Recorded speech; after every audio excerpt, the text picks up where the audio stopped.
Good afternoon, everyone. I'm Macy Austin, reporting to you live from the Wood County Courthouse. Wood County Grand Jury is indicting the BGSU Chi Kappa Alpha members that are responsible for the death of Stone Foltz.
for attending today. I also want to thank the Bowling Green Police Department, the family of Stone, my staff, who are also here showing their support. My comments will be brief, providing a most general summary of the fact.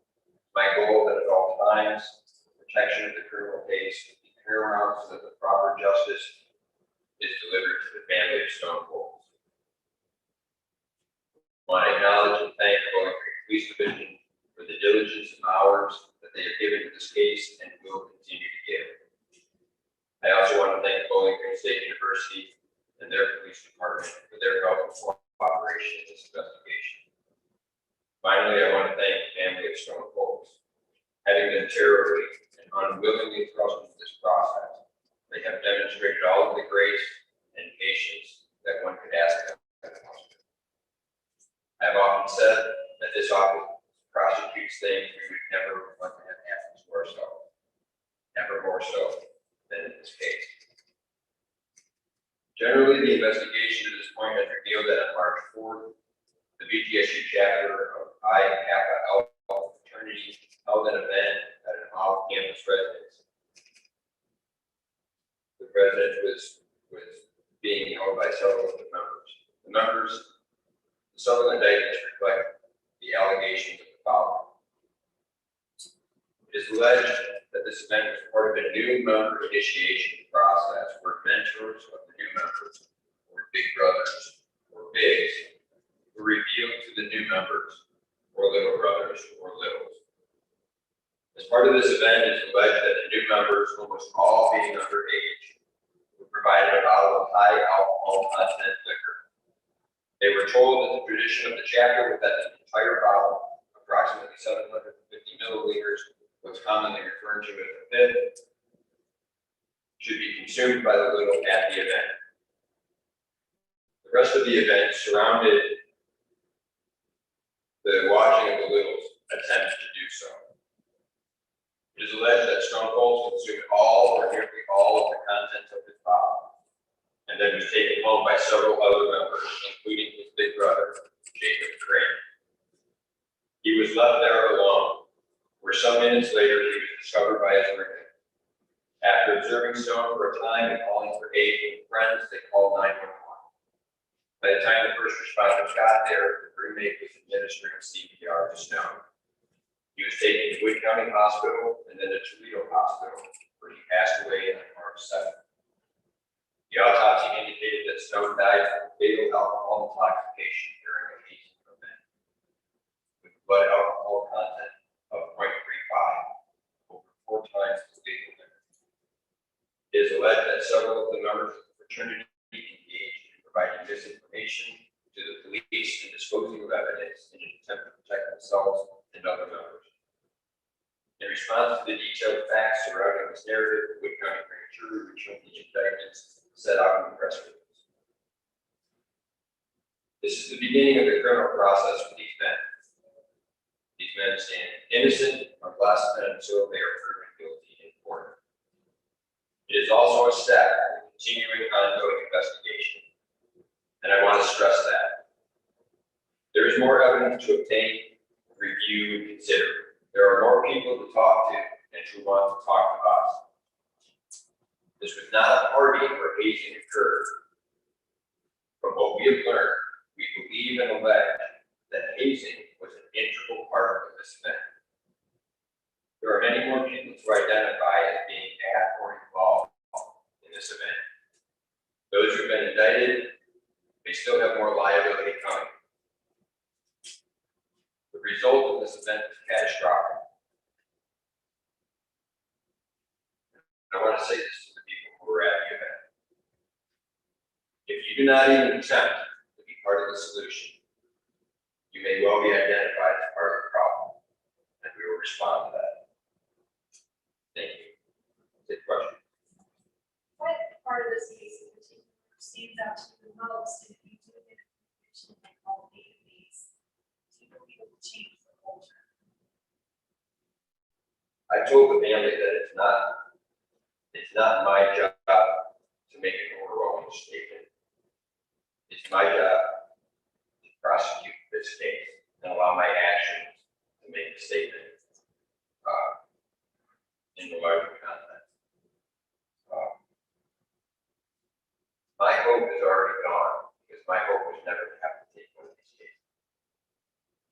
So my hope now is to provide as much relief, justice, and closure to these folks as I possibly can. Are all 8 defendants BGSU students? All of them but one. One of them was not currently enrolled in UPS. That's the 23-year-old, I'm guessing. No, I don't think it was a 23-year-old. Apparently, Can you speak to the variant degrees of charges? Jacob, during the question, you said that's Stone state letter. Why was he charged for first-degree manslaughter as opposed to the other such that were charged with? well, first-degree manslaughter reflects the fact that a person that the defendant caused a person's death as the result of committing a felony. We've alleged that that felony was felonious assault. We charged him with felonious assault as well.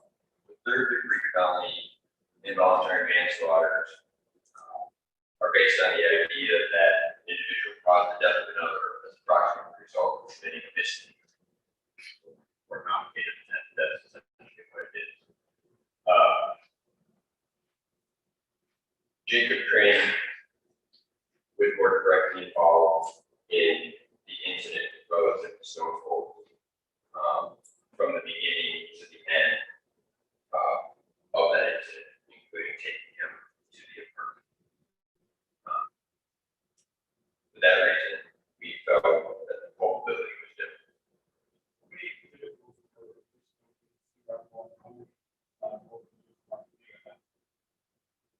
Yeah, to speak up. How many individuals were with Stone? How many of those? He was at the event, so there were multiple people around when he was consuming the alcohol. There were 3 people with him to take him home, and I want to identify them. You get the sense that this is the first time that this kind of event has ever happened in this fraternity, or information turned out other events.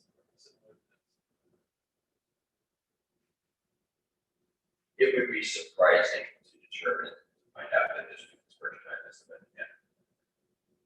All of them in custody. No, they've all been had summoned issued. They are to appear in front of Judge Pullman in court 4 on May 19th at 1 o'clock. Why was this the 15th charge? He was ultimately indicted only on misdemeanors, and it's at this point it's the felony cases that we are primarily focusing on. Historically, we've seen a lot of these cases, felonies are charged at the beginning of the case, and a lot of times they'll drop down to this. I know the family has basically said that they straight out call this murder. Charge that was filed today. Can you give any assurance that the felony will drop down as part of the video or as big as the this case? The family has been very gracious in their cooperation with us, and their at this point willingness to follow the information that we provided them. What will happen to the charges as we move through this case, our determination will be then, and they will be with the families involved in the next one. Do you believe there's any university personnel that knew that this event was going to happen or something that we asked? I wouldn't respond to that. Why is it red and being charged? I'm sorry. Why is it red and being charged? Just because of their particular involvement in the case, both Jacob Crin Henderson's charges of, which are for Corinne is first degree involuntary manslaughter, third degree involuntary manslaughter, and reckless homicide. And for Mr. Henderson, third degree involuntary manslaughter and the reckless homicide. Those are charged in what we call in the alternative. So if those people were to be, you just give different options to the jury. So if they were to be convicted of all of them, they would only be sentenced on one of them. And if friends come get with all part, these are what's the next? If who? Friend is he come get with all part, and that's the time. 19 years. From your investigation, did Craig have any prior relationship with PTSD? You know, in the release, he said he's from Delaware, which is a really small town city here. They have any prior relationship with the from the fraternity or The details of the case. Obviously, this is a very serious crime, which has clearly resulted in very serious charges. Can you kind of talk about what messages may be sent to anyone in the future who might be involved in hazing, especially here in Wood County? Well, again, it's really not my intention by the prosecution of this case to send a message. My prosecution is based on the facts of the case by the collective legal and factual determinations that have been made by my team based on the information and evidence that have been obtained by the police department.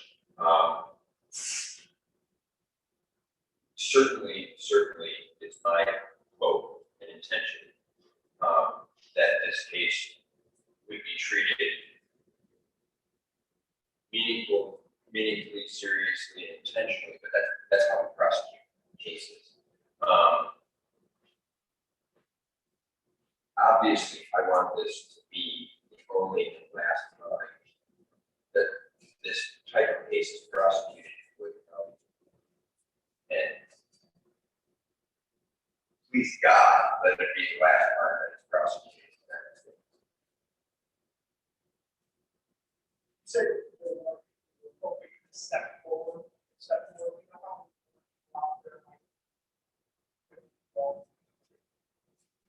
We don't know exactly how many people were at the party. It was, or at the event. It was an event with a kind of party atmosphere. But certainly we don't at this point know everybody that was there. But potentially everybody that was there was involved in hazing. Potentially everybody that was there was involved in providing alcohol, in some way providing alcohol to somebody who was underage. And so they're intimately involved in this event. They may have information, or they may be somebody who we get information on. I'm sorry? Do they all have members? I don't know the answer to that question. Potentially more people could be charged in this case. Yes. As part of the investigation,